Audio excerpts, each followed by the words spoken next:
Good morning बेटे। अब अपन start करते हैं कौन कौन से रॉ मटेरियल्स हैं जो फोटोसिंथेसिस में इन्वॉल्व होते हैं।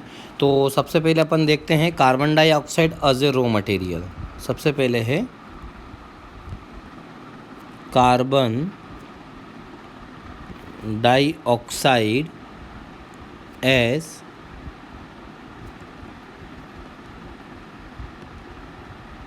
Raw material. ठीक है, तो जब भी अपन carbon dioxide as a raw material की बात करते हैं तो अपने को सबसे पहले मालूम है कि कार्बन डाइऑक्साइड जो है वो अपने को कहाँ से मिलती है बेटा, एयर से मिलती है। कहाँ से मिलती है? एयर से मिलती है। और एटमॉस्फेयर में जो CO2 का कंसनट्रेशन है वो कितना है? 0.03% है। कितना है? 0.03% है। और इतना क्वाइट लार्ज CO2 है कि सेवरल ईयर्स तक भी उसके रिप्लेनिशमेंट की ज़रूरत अपने को नहीं है। अब ये जो CO2 है ये पासेज ऑफ फोटोसिंथेटिक सेल में, इसके लिए जो CO2 होती है वो डिज़ोल्व होती है वाटर के अंदर।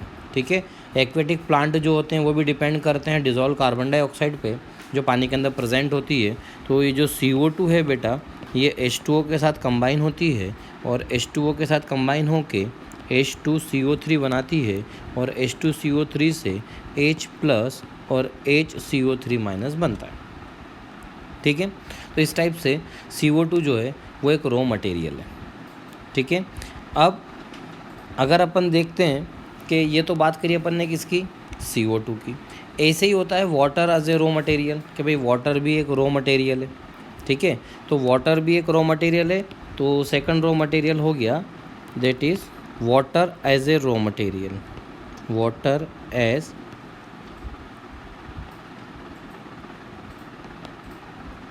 Raw material.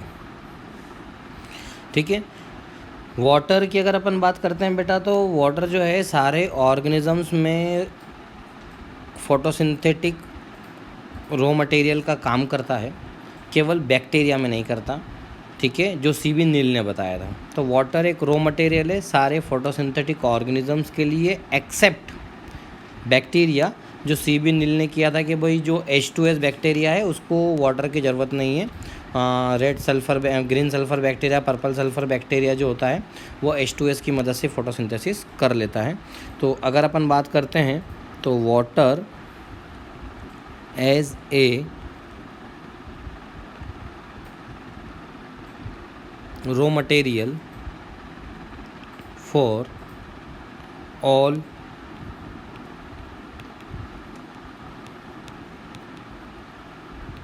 photosynthetic organism except bacteria. ठीक है, बैक्टीरिया को छोड़कर।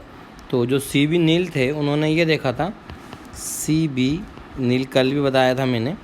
ठीक है, कि जो बैक्टीरियल फोटोसिंथेसिस है इन्होंने क्या फाउंड किया था, बैक्टीरियल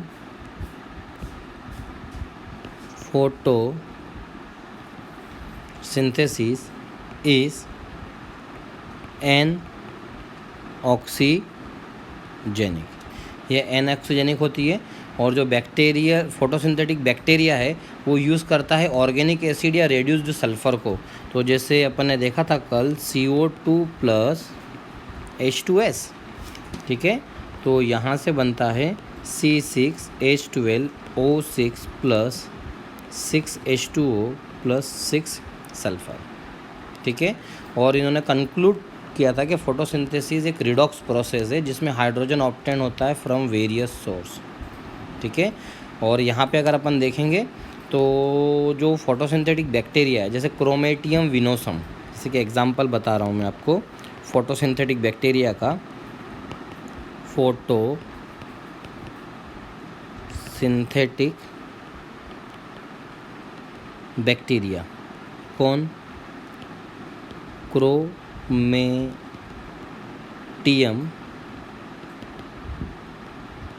वेनोसम। ठीक है, ये जो फोटोसिंथेटिक बैक्टीरिया है ये क्या करता है, ये यूज़ करता है यूज्ड आइदर ऑर्गेनिक एसिड और reduced sulfur, that is H2S, as reductant for carbon assimilation. ठीक है, तो फोटोसिंथेटिक बैक्टीरिया क्रोमेटियम विनोसम, याद रखना ये यूज़ करता है ऑर्गेनिक एसिड को या रेड्यूस सल्फर को as a reductant for carbon assimilation. ठीक है, और यहाँ से सीवी नील ने कंक्लूड किया था कि फोटोसिंथेसिस एक रिडॉक्स प्रोसेस है, and he concluded that photosynthesis is a redox process in which hydrogen is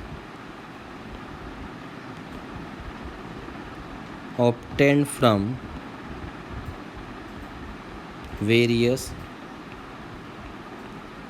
sources. ठीक है, और water is used as a reductant और oxygen is evolved from the water. ठीक है, तो अगर ऑक्सीजनिक फोटोसिंथेसिस की बात करते हैं तो वहाँ पे वाटर यूज़ करते हैं तो वहाँ पे ऑक्सीजन इवॉल्व होती है।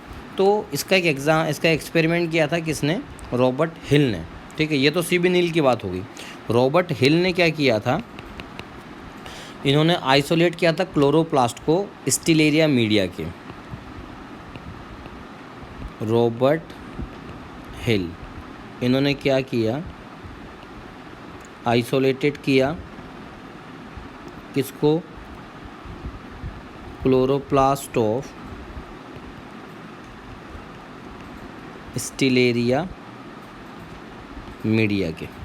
ठीक है, और in the presence of leaf extract और फेरिसाइनाइट एंड अदर हाइड्रोजन एक्सेप्टर। ठीक है, इन्होंने क्या किया, सबसे पहले बेटा आइसोलेट किया क्लोरोप्लास्ट को किसके? स्टीलेरिया मीडिया के, and in the presence of leaf extract और फेरिसाइनाइड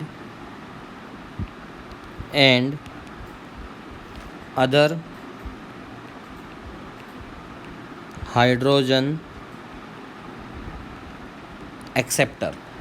ठीक है, अब यहाँ से क्वेश्चन आता है कि भाई अदर हाइड्रोजन एक्सेप्टर फेरिसाइनाइड के अलावा क्या क्या हो सकते हैं। ठीक है, तो वह हाइड्रोजन एक्सेप्टर को अपन बोल सकते हैं डाइक्लोरोफिनॉल,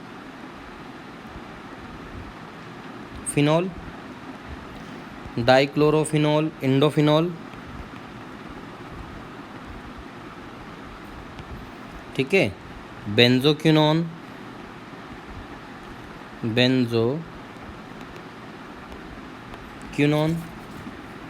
एंड क्रोमेट। ठीक है, ये हो सकते हैं बेटा, इसके एग्जाम्पल हो सकते हैं हाइड्रोजन एक्सेप्टर्स के। ठीक है, तो जो इल्यूमिनेटेड क्लोरोप्लास्ट है वो क्या इवॉल्व कर रहा है? Oxygen in the absence of carbon dioxide. Then the illuminated chloroplast evolve O2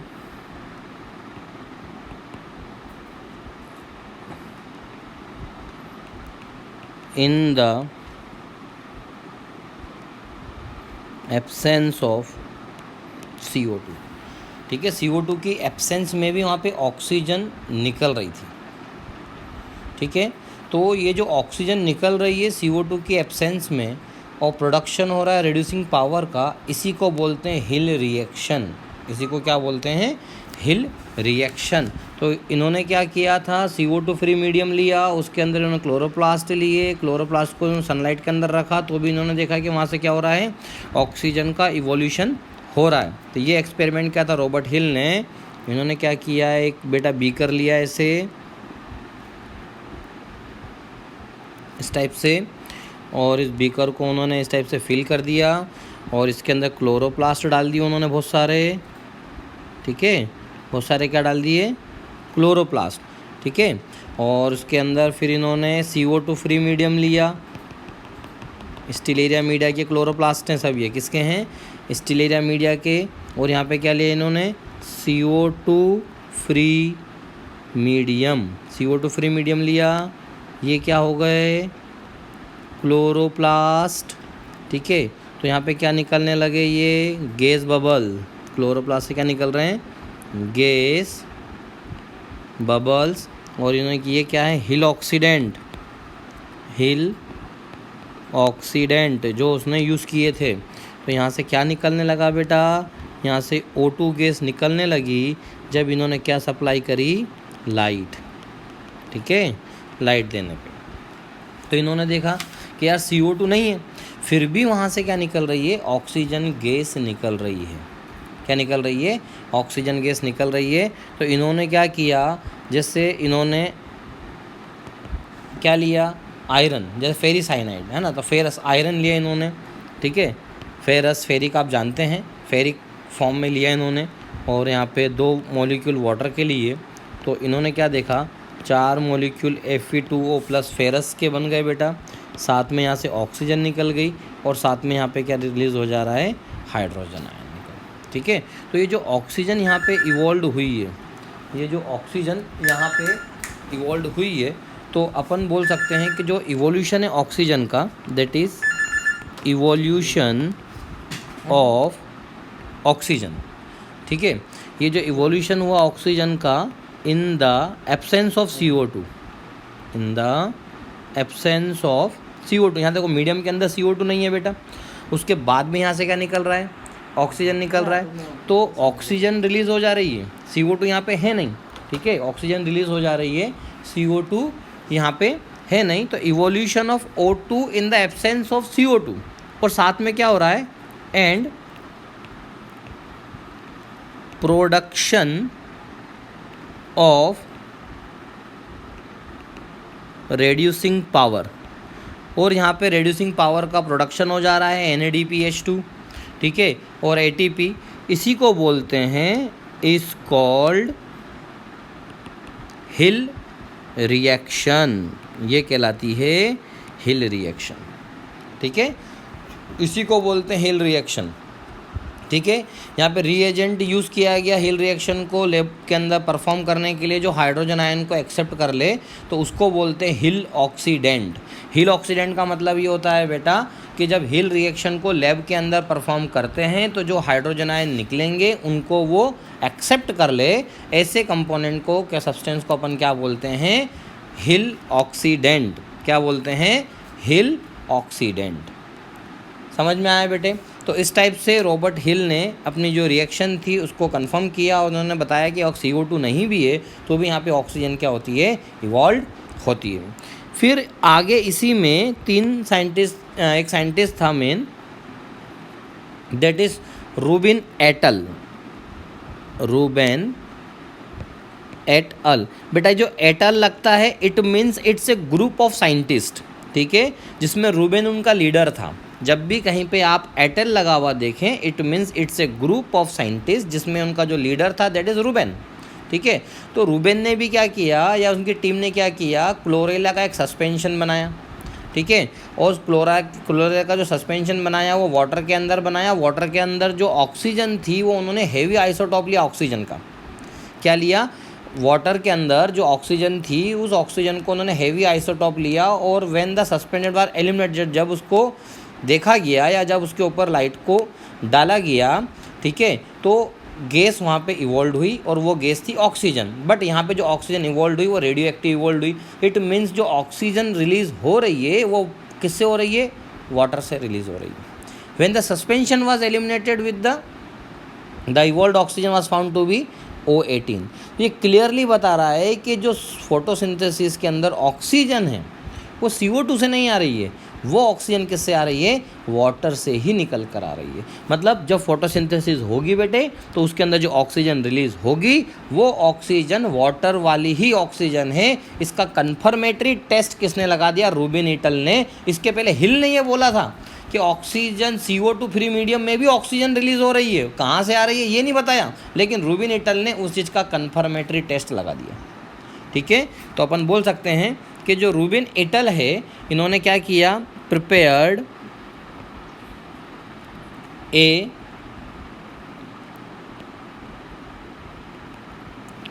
suspension of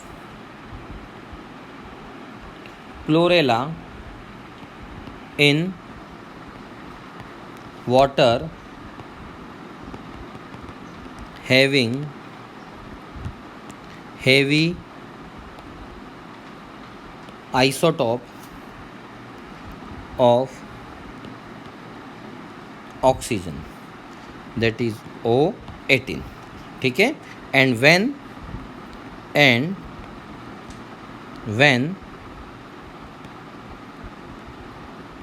suspension was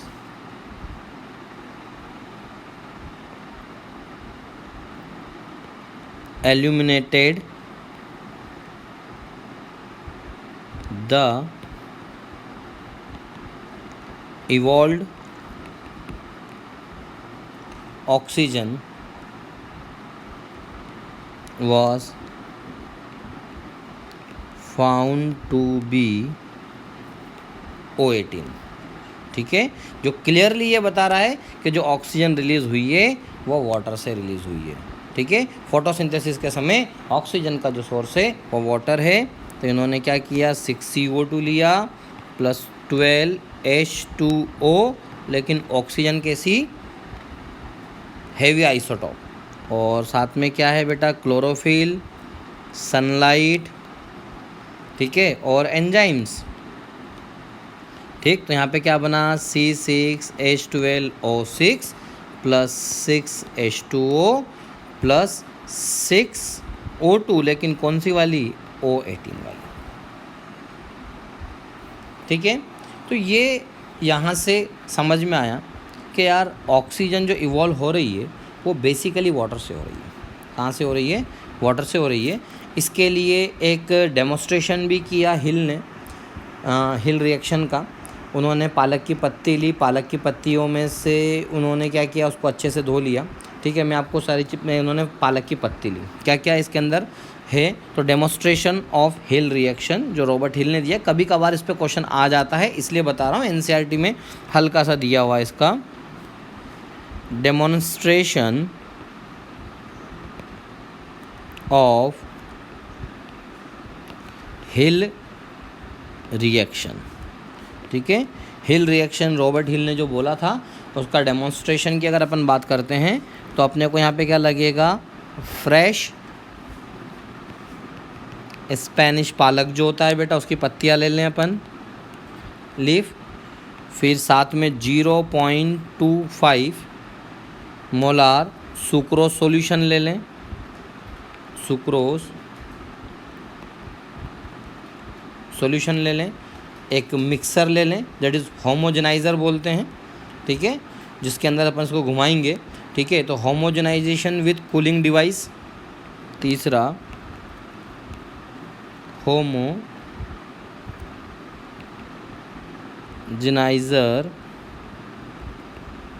with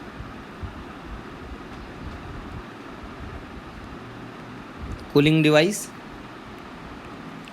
चौथा क्लीन मसलिन क्लॉथ, एक कपड़ा ले लें साफ, clean muslin cloth.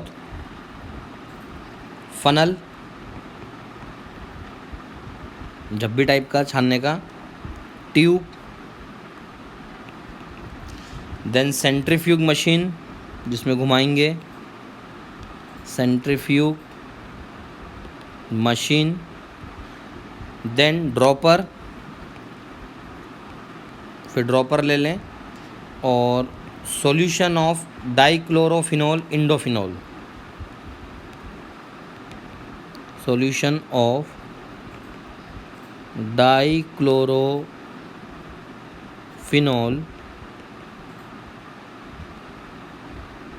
इंडोफिनॉल, water and scissor. इसके अलावा क्या ले लें, पानी ले लें और सीजर्स ले लें।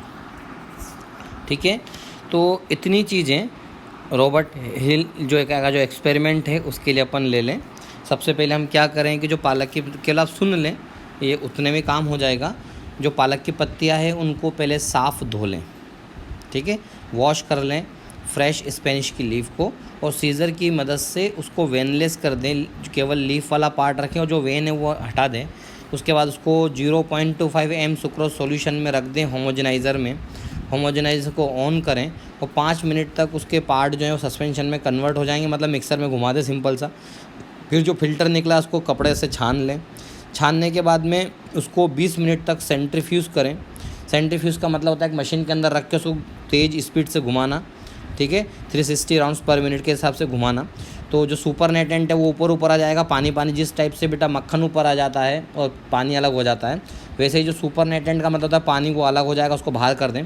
और जो सॉलिड पार्ट बचा है पैलेट, उसके अंदर मेनली क्लोरोप्लास्ट है, ठीक है, उसको रीसस्पेंडेड करें वापस से 0.25 ml सुक्रोज सॉल्यूशन में, और उसके अंदर फिर ब्लू कलर के ड्रॉप्स ऐड करें, किसके, 2,6 डाइक्लोरो इंडोफिनॉल के, DCPIP 2,6 डाइक्लोरोफिनॉल इंडोफिनॉल, ठीक है, सस्पेंशन में डालें। तब तक उसको डालें जब तक उसका ब्लू कलर वापस ना आ जाए, till the letter become blue colour. और फिर उस सस्पेंशन को लाइट में देखें। लाइट में जैसे आप उस सस्पेंशन को रखेंगे तो ब्लू कलर डिसअपियर हो जाएगा, छोटे छोटे बबल्स उसके अंदर अपीयर होना स्टार्ट हो जाएंगे, ठीक है। ब्लू कलर क्या हो जाएगा, वहाँ पे डिसअपियर हो जाएगा और छोटे छोटे बबल्स वहाँ पे निकलने लगेंगे। तो जो ब्लू कलर डिसअपियर हुआ, ये केवल डिसअपियर होगा ओनली इफ़ डाइक्लोरोफिनॉल इंडोफिनॉल गेट रेड्यूस, ठीक है। जब डाइक्लोरोफिनॉल इंडोफिनॉल रेड्यूस होगा तभी बबल्स निकलेंगे, और वो बबल्स जो होंगे बेटा वो ऑक्सीजन के होंगे। उसको अपन टेस्ट भी कर सकते हैं, ठीक है। वो बबल किसके होंगे, ऑक्सीजन के होंगे, और वो बबल अपन क्या कर सकते हैं, टेस्ट कर सकते हैं। तो इस टाइप से रॉबर्ट हिल ने एक डेमोन्स्ट्रेशन दिया था।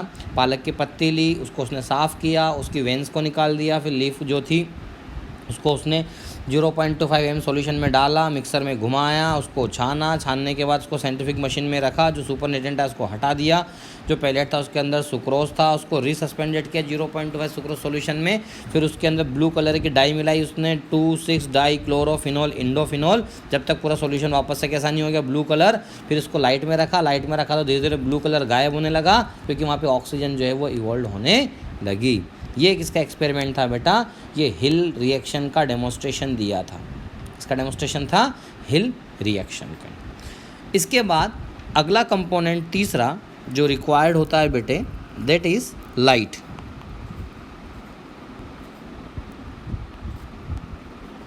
ठीक है, लाइट की अगर अपन बात करते हैं बेटा, तो एक छोटी सी मैं आपको पहले रेंज बना के दिखाता हूँ, जो बुक्स में जनरली दी हुई होती है। जैसे ये कॉस्मिक रे, ठीक है, कॉस्मिक रे के बाद में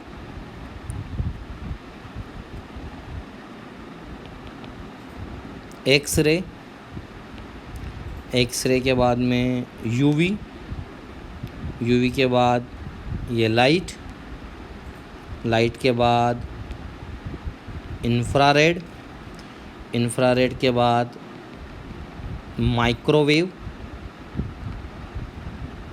ठीक है, और माइक्रोवेव के बाद साउंड।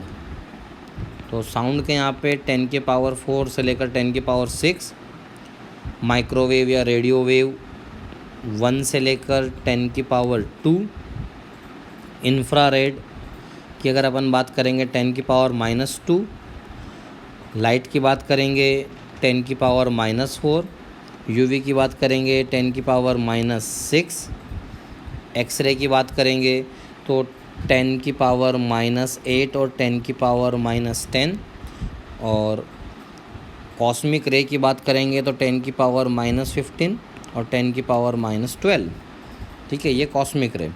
और जो एक्सरे है यहीं पे अपने को क्या मिलेगी बेटा, गामा रे। अब इसमें जो लाइट है, ये वाला जो रीजन है 10⁻⁻⁴ वाला जो रीजन है सनलाइट है, ठीक है। तो इधर अगर अपन देखेंगे तो ये हाई एनर्जी की वेव होती है बेटा, यहाँ पे एनर्जी कुछ ज़्यादा होती है, और इस साइड अगर अपन जाएंगे तो ये लो एनर्जी हो जाती है, लो एनर्जी वेव होती है, ठीक है। तो जो सनलाइट है बेटे, इससे अगर अपन ड्रॉ करेंगे तो अपने को दो चीज़ देखने को मिलेगी सनलाइट के अंदर। ये बेसिकली सनलाइट है बेटे, लाइट दैट इज़ सनलाइट। तो ये सनलाइट जो होती है ये 390 नैनोमीटर से स्टार्ट होती है। तो यहाँ पे विबजियोर बनता है बेटे, क्या बनता है? विबजियोर बनता है।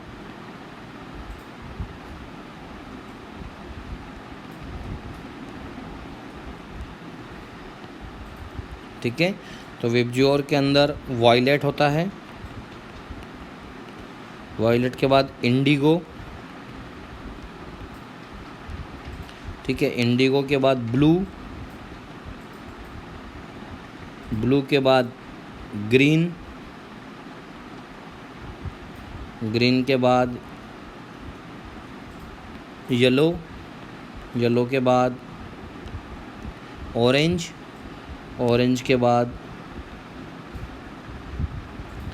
ऑरेंज रेड, उसके बाद में फाइनली रेड। तो ये 790 नैनोमीटर से लेकर 430 नैनोमीटर, और इंडिगो के यहाँ बात करेंगे तो ये 470 नैनोमीटर, ब्लू के यहाँ पे बात करेंगे तो 500 नैनोमीटर। 500 को थोड़ा ढंग से लिख देता हूँ, कन्फ्यूजन ना हो।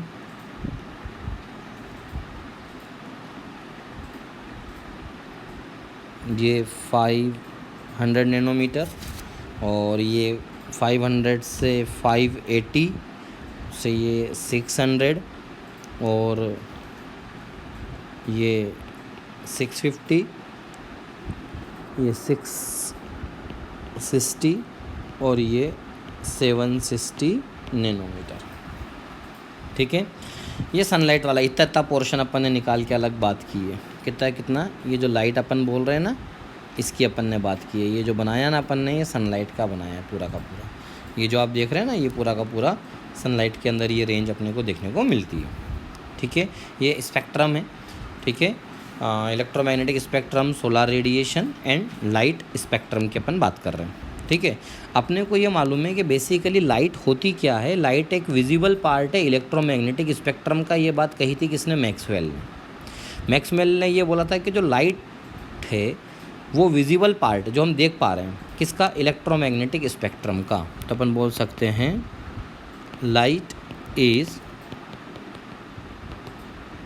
Visible part of electromagnetic spectrum. किसने बोला? ये मैक्सवेल ने बोला। ठीक है, और ये जो इलेक्ट्रोमैग्नेटिक स्पेक्ट्रम है, इसके अंदर क्या है? इसके अंदर stream of very tiny particles जो ट्रेवल करते हैं in the form of waves. बहुत छोटे छोटे पार्टिकल्स हैं जो वेव्स के फॉर्म में ट्रेवल करते हैं। तो जो इलेक्ट्रोमैग्नेटिक स्पेक्ट्रम है उसमें अलग अलग टाइप की रेडिएशंस होती हैं। तो इलेक्ट्रोमैग्नेटिक स्पेक्ट्रम के अंदर ये बेसिकली जो आप देख रहे हैं बेटा, यहाँ से लेकर यहाँ तक, ये क्या है? Electromagnetic spectrum. ठीक है, ये क्या है? इलेक्ट्रोमैग्नेटिक स्पेक्ट्रम है बेटा, इलेक्ट्रोमैग्नेटिक स्पेक्ट्रम। ठीक है, तो लाइट जो ट्रेवल होती है, लाइट का जो विजिबल पार्ट है इलेक्ट्रोमैग्नेटिक स्पेक्ट्रम है, जिसमें छोटे छोटे पार्टिकल्स जो होते हैं, टाइनी पार्टिकल्स ट्रेवल्स करते हैं वेव्स के फॉर्म में। तो इलेक्ट्रोमैग्नेटिक वेव्स के अंदर, स्पेक्ट्रम के अंदर अलग अलग टाइप की रेडिएशंस होती हैं। तो उसमें cosmic rays, gamma ray, X ray, ultraviolet light, infrared, microwave, electric ray और रेडियो वेव, जो डायग्राम में अपन ने लिखा है। सनलाइट जो अर्थ पे पहुंचती है उसकी जो वेवलेंथ होती है बेटा, वो 300 से 2600 नैनोमीटर होती है। ठीक है, तो ध्यान रखना, ये क्वेश्चन आया हुआ है कि sunlight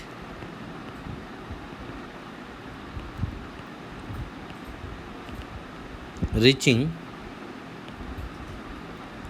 earth has a wavelength of 300 to 2600 nanometre की होती है। और हमारी आई जो होती है वो सेंसिटिव होती है to only a part of the solar spectrum. हमारी आई केवल उसमें से एक पार्ट को ही देख पाती है जिसको अपन सोलर स्पेक्ट्रम बोलते हैं, दैट इज़ कॉल्ड लाइट और विजिबल लाइट।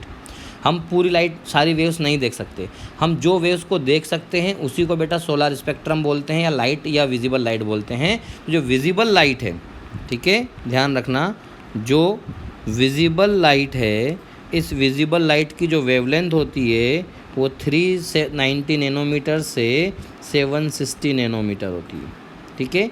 ये क्या है, ये विजिबल लाइट वेवलेंथ,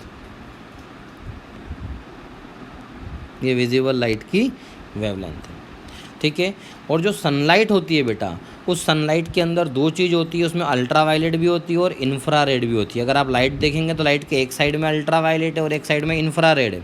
अगर आप देखेंगे इधर बेटे तो इधर अल्ट्रावायलेट है और इधर क्या है, इंफ्रारेड। तो जो लाइट होती है तो उस लाइट के अंदर अल्ट्रावायलेट भी होता है और इंफ्रारेड भी होता है, किसके अंदर, सनलाइट के अंदर। तो ध्यान में रखिएगा कि जो सनलाइट है, sunlight include both ultraviolet and infrared. Sunlight के अंदर दोनों चीज़ होती है, अल्ट्रावायलेट भी होती है और इंफ्रारेड रेज भी होती है, दोनों चीज़ अपने को इसमें देखने को मिलती है। अब जो फोटोसिंथेसिस होती है वो केवल विजिबल पार्ट जो होता है सोलर स्पेक्ट्रम का वहीं पर होती है, ठीक है, ध्यान रखना, ये इम्पोर्टेंट है। Photosynthesis can occurs only in visible part of solar spectrum, ठीक है। और इसी को कहा जाता है फोटोसिंथेटिक एक्टिव रेडिएशन, ये इम्पोर्टेंट है। And it is known as, it is known as photosynthetically active radiation और PAR, ठीक है। और इसकी जो वेवलेंथ होती है वो 400 से लेकर 700 नैनोमीटर के बीच में होती है। जो ग्रीन कलर अपने को दिखता है लीव्स का, वो फोटोसिंथेटिक पिगमेंट क्लोरोफिल के कारण होता है। Chlorophyll does not absorb green light, chlorophyll green light को एब्जॉर्ब करता ही नहीं है, ठीक है, ध्यान रखना। Chlorophyll does not absorb green light but reflect the same, लेकिन उसको रिफ्लेक्ट करते हैं, इसीलिए वो अपने को ग्रीन कलर की दिखती है। तो जो लाइट के पार्टिकल्स हैं उनको अपन क्या बोलते हैं बेटा, फोटोन। लाइट के पार्टिकल्स को क्या बोलते हैं, फोटोन। और एनर्जी वैल्यू फोटोन की क्या होती है, क्वांटम, ठीक है। Particles of lights, particles of light are called photon, ठीक है। और ये फोटोन की जो एनर्जी वैल्यू होती है उसको क्या बोलते हैं, क्वांटम, क्या बोलते हैं, क्वांटम, दैट इज़ h-nu, ठीक है। और जो अमाउंट है एनर्जी का फोटोन के अंदर वो वेवलेंथ के इन्वर्सली रिलेटेड है। ये चीज़ ध्यान रखना, 12th में भी काम आएगा, फिजिक्स में भी काम आएगा। Amount of energy in photon is inversely related to the wavelength, ठीक है। हायर एनर्जी, जितनी ज़्यादा एनर्जी होगी फोटोन की उतनी कम वेवलेंथ होगी, जितनी ज़्यादा वेवलेंथ होगी उतनी कम एनर्जी देखने को मिलेगी, ठीक है।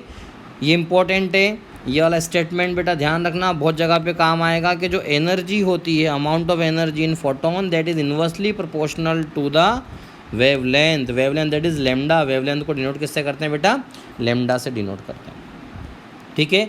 तो जो फोटोन होता है वो कैरी करता है photo act whether it's quantum yield is high और लो। रेड और ब्लू वेवलेंथ जो होती है लाइट की मोस्ट इफेक्टिव होती है फोटोसिंथेसिस के लिए, ध्यान रखना। Red and blue wavelength of light, red and blue wavelength of light जो होती है वो बहुत ज़्यादा इफ़ेक्टिव होती है किसके अंदर, most effective in photosynthesis. Red and blue wavelength of light are most effective in photosynthesis. ठीक है, सबसे ज़्यादा इफ़ेक्टिव होती है रेड एंड ब्लू लाइट। और अगर अपन लिस्ट इफ़ेक्टिव की बात करें तो ग्रीन लाइट, तो अपन बोल सकते हैं green light is least effective, सबसे कम ग्रीन लाइट। अब ध्यान से सुनना, blue light carries more energy, blue light के अंदर ज़्यादा एनर्जी होती है, while red light carry lesser energy. ठीक है, ध्यान रखना कि जो ब्लू लाइट है, ठीक है, blue light carries more energy while red light carries lesser energy. Blue light ज़्यादा एनर्जी कैरी करता है, रेड लाइट कम एनर्जी कैरी करता है। ठीक है, तो there will be lesser wastage of energy in red part of spectrum. देखो, ब्लू लाइट में ज़्यादा एनर्जी कैरी कर रहा है, रेड लाइट कम एनर्जी कैरी कर रहा है, तो वेस्टेज भी कहाँ पे कम होगा बेटा, रेड के अंदर। कहाँ पे कम होगा, रेड के अंदर। तो there will be lesser wastage of energy in red part of spectrum। ठीक है, therefore red light is most efficient in photosynthesis। ठीक है, इसीलिए ये इम्पोर्टेंट स्टेटमेंट है, therefore red light is most efficient in photosynthesis। कुछ जगहों पे ब्लू लाइट भी आंसर आपको देखने को मिलेगा। ठीक है, बट मैंने आपको रीज़न के साथ बता दिया कि ब्लू लाइट्स के अंदर ज़्यादा एनर्जी होती है, रेड कैरी लेसर एनर्जी। तो जिसके पास जितनी ज़्यादा एनर्जी होगी उसके पास में उतना ज़्यादा वेस्टेज होगा एनर्जी का। रेड लाइट जो है उसके पास में वेस्टेज ऑफ एनर्जी क्या होगी, कम होगी, इसीलिए कम एनर्जी वेस्ट करेगा और मैक्सिमम फोटोसिंथेसिस को परफॉर्म करेगा। Therefore red light is the most efficient in photosynthesis and maximum photosynthesis occur in this part of spectrum. तो मैक्सिमम फोटोसिंथेसिस कहाँ होती है, इस स्पेक्ट्रम के अंदर। Maximum photosynthesis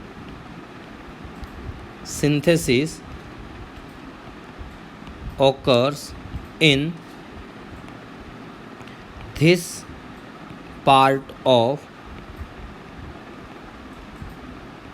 spectrum. ठीक है, मैक्सिमम इसी पार्ट के अंदर होती है। तो ये रॉ मटेरियल थे बेटा, जो मैंने आपको बताया कि यार क्या क्या रॉ मटेरियल्स रिक्वायर्ड होते हैं फोटोसिंथेसिस की प्रोसेस के लिए। तो सारे रॉ मटेरियल मैंने आपको बताया। अब अगला टॉपिक आता है कि यार फोटोसिंथेसिस की अगर अपन बात करें तो वो होती कहाँ पर है। ठीक है, कौन सी वो प्लेस है जहाँ पर फोटोसिंथेसिस होती है। ठीक है, where does photosynthesis takes place, where does photosynthesis take place, कहाँ पर फोटोसिंथेसिस होती है। कहाँ पर होती फोटोसिंथेसिस, क्लोरोप्लास्ट, है ना। अपन क्लोरोप्लास्ट बेसिकली मेन बोलते हैं। क्लोरो का मतलब होता है ग्रीन, प्लास्टोस का मतलब होता है मोल्डेड।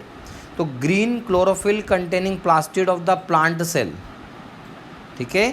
तो सबसे मेन क्या है, क्लोरोप्लास्ट, क्लोरोप्लास्ट, ठीक है, शिम्पन ने बताया था। ये कैसा होता है, green chlorophyll containing plastid. Chloroplast क्या होता है, ग्रीन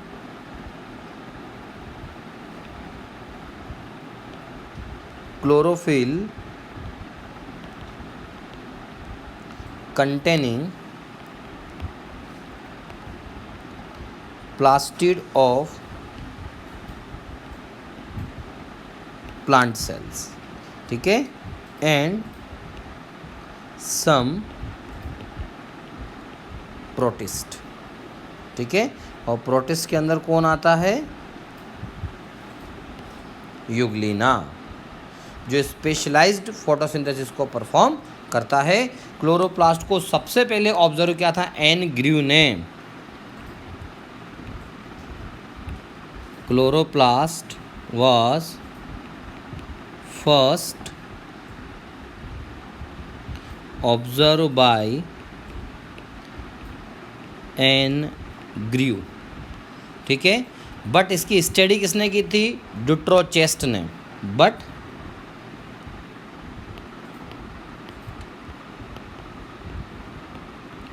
स्टडीड बाय, किसने इसको स्टडी किया था, डुट्रोचेट, डुट्रोचेट ने इसको स्टडी किया था। सैक, मेयर और शिम्पर अलग अलग साइंटिस्ट थे जिन्होंने इसके बाद फिर इसको स्टडी किया था। सबसे पहले Dutrochet, then Sachs, then Meyer, then Schimper, but अपने को इतने सारे नाम याद नहीं करना। जो फोटोसिंथेटिक प्लास्टिड होता है कुछ एल्गी का, वो कलर्ड होता है ग्रीन के अलावा, ठीक है। जो फोटोसिंथेटिक प्लास्टिड होता है बेटा कुछ एल्गी का, क्योंकि रेड एल्गी भी होती है, ब्राउन एल्गी भी होती है, तो उसके अंदर ग्रीन के अलावा दूसरा कलर प्रेजेंट होता है, ठीक है। तो अपन बोल सकते हैं photo synthetic plastid of some algae are colored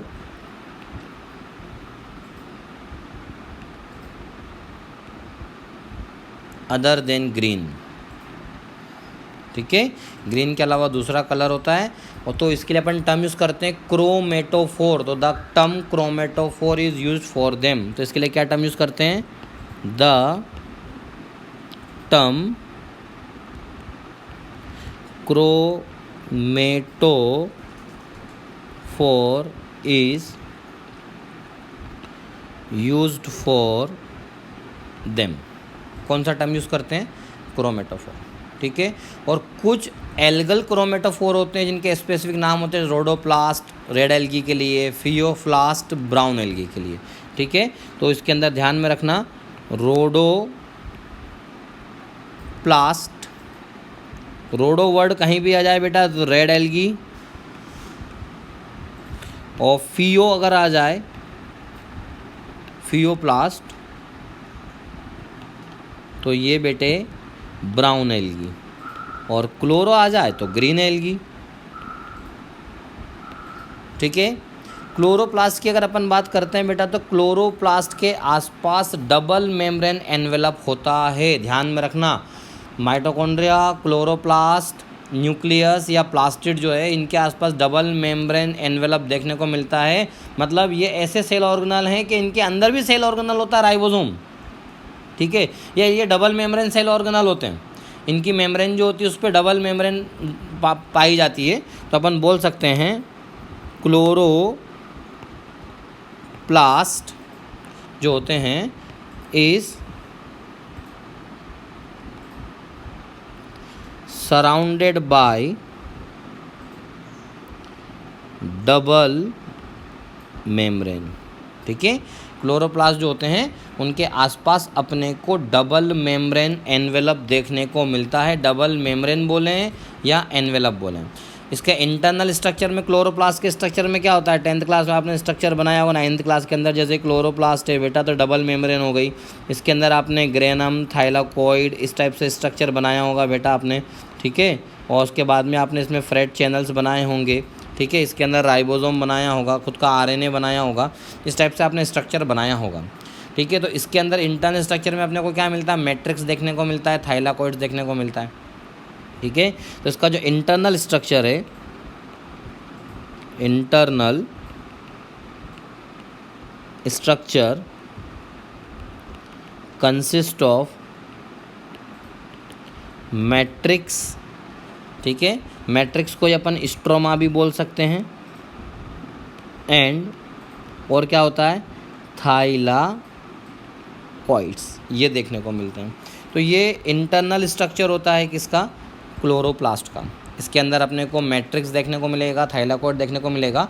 base matrix होता क्या है, मैट्रिक्स की अगर अपन बात करें तो प्रोटीन कोलोइडल कॉम्प्लेक्स होता है, ठीक है। मैट्रिक्स क्या होता है, matrix is a protein colloidal complex होता है, ठीक है। और एंजाइम भी इसके मैट्रिक्स के अंदर प्रेजेंट होते हैं जो फोटोसिंथेसिस को परफॉर्म करते हैं। तो जो कैल्विन साइकिल है, Calvin cycle that is dark assimilation of CO2 या लिपिड मेटाबॉलिज्म है, सिंथेसिस डिग्रेडेशन ऑफ स्टार्च है, रेप्लिकेशन ऑफ DNA, ट्रांसक्रिप्शन है, ट्रांसलेशन है, ठीक है। वो सब अगर अपन देखेंगे तो बेसिकली वो सब कहाँ होगा, मैट्रिक्स के अंदर, ठीक है।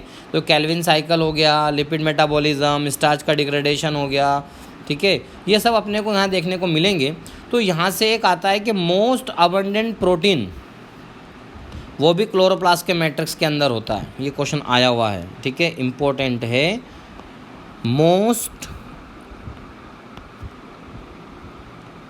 अबंडेंट, देखो मैट्रिक्स क्या है, प्रोटीन कोलोइडल कॉम्प्लेक्स है बेटा, है ना, प्रोटीन कोलोइडल कॉम्प्लेक्स है। और इस मैट्रिक्स के अंदर सारे एंजाइम्स प्रेजेंट होते हैं, ध्यान में रखना बेटा, इसके अंदर एंजाइम्स प्रेजेंट होते हैं जो अलग अलग रिएक्शंस को परफॉर्म कराते हैं, जैसे कैल्विन साइकिल हो गई, lipid metabolism, degradation of starch, replication of DNA, transcription, जितनी प्रोसेस होती है उन सबके एंजाइम्स अपने को यहाँ देखने को मिलते हैं। और जो सबसे अबंडेंट प्रोटीन है वो भी क्लोरोप्लास्ट के अंदर, most abundant protein is also present in chloroplast matrix, ठीक है। क्लोरोप्लास्ट के मैट्रिक्स में मोस्ट अबंडेंट प्रोटीन भी पाया जाता है, वो कौन सा होता है, तो इट इज, यह आया हुआ क्वेश्चन है, ribulose by phosphate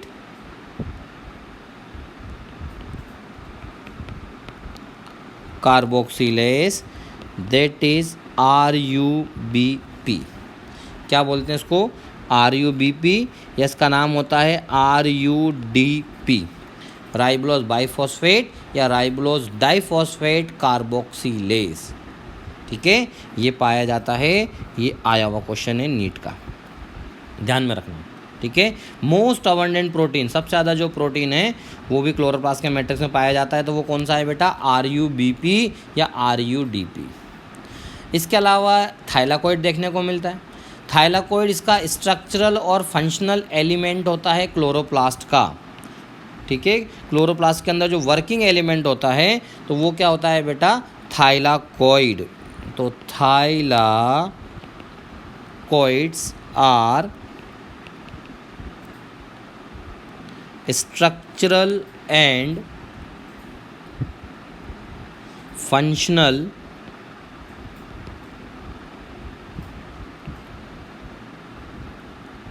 element of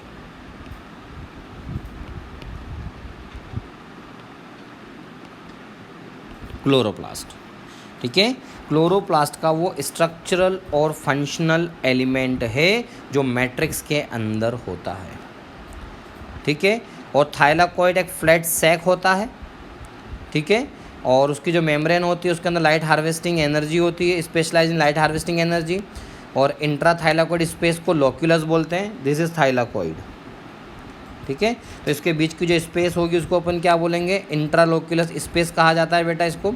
और हर एक थाइलाकॉइड फ्लैट एंड सेक होता है, ठीक है। It content semi fluid and some mobile component जो इलेक्ट्रॉन ट्रांसपोर्ट में मदद करते हैं। थाइलाकॉइड डेवलप होता है इनर मेम्ब्रेन से, ठीक है। थाइलाकॉइड किससे डेवलप होता है बेटा, इनर मेम्ब्रेन से डेवलप होता है। और थाइलाकॉइड करीब 7 नैनोमीटर थिक होता है, कितना होता है, 7 नैनोमीटर थिक होता है बेटा थाइलाकॉइड, ठीक है। और रेड एल्गी के अंदर सिंगल थाइलाकॉइड होता है, ग्रीन एल्गी के अंदर थाइलाकॉइड ग्रुप में होता है। और जो ग्रुप होता है थाइलाकॉइड का उसको लेमिल्ले बोलते हैं। हावेवर डिस्क शेप की ग्रुपिंग जो होती है या ग्रेना जो होती है वो एब्सेंट होती है, ठीक है। ये कुछ इंपॉर्टेंट पॉइंट्स हैं कि in red algae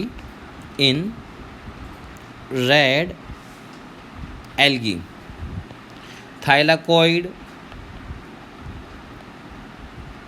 is singly, एक ही होता है। इन ग्रीन एल्गे, ठीक है, ग्रीन एल्गी के अंदर थाइलाकॉइड